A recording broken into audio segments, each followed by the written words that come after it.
Kindness is my number one tool, to be honest. It's something that everybody has, but it's not something that everybody uses. My name is Syed Azmi. I'm a pharmacist by profession, but today all of you will know me as a social activist focusing on children welfare. The moment I wanted to become a social activist, it was not planned, just like a lot of other social activists.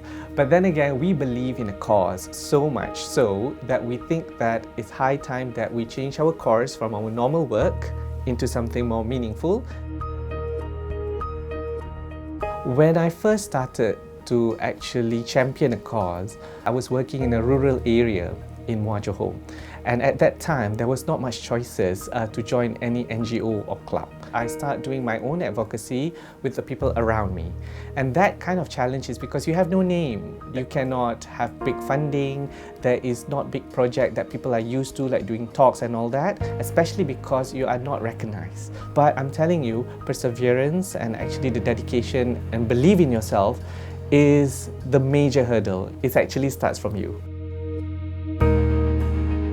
If you can change mindset of people who actually do not believe you or have trouble to understand you, it means that there's more work to be done to make them see the way you want to see. When you do something, it doesn't mean that that day will be the day that everyone will understand. Thomas Alva Edison did million experiments before he get the right bulb lighted. Kindness is my number one tool, to be honest. It's something that everybody has, but it's not something that everybody uses, simply because some people would think money is king. Simply people thought that having a position is a powerful tool, but they forget that actually to win people is through kindness. And if everybody practices it, it can actually change. Well, 5 years ago, I had an event called I Want to Touch a Dog. And it was a big event to the nation, but to me it was just a small event in trying to protect dogs from being hurt by people. I've been judged so harshly in that event alone that I would never want anyone or any Malaysian to face through what I've been through. I took that role to heart seriously, and that was the turning point that I believe that if you're being kind, people will listen. It takes time, but that's the challenge.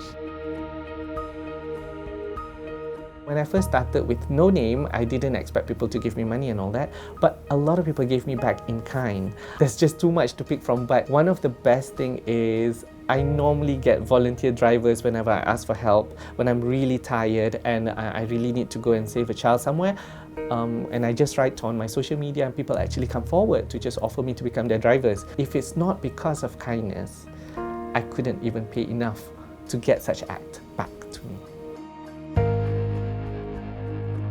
This special campaign was told to me by Lisa Srihani. She really believed in using kindness to combat bullies. The ripple effect went bigger than that, where children, especially in schools, are trying so hard to show something they care about with such limited resources. But using kindness and using the right value, etiquette, and also respect to one another, you won't see the effect so fast, but it will be there. If you change just one person, that's more than success to me. First is never give up. And second one is you have to learn and read a lot. You have to talk to people, you have to be brave enough to ask questions, never underestimate yourself. And don't worry if you think your idea won't work. It's okay, it may not work today, but it will always be there at the right time for you.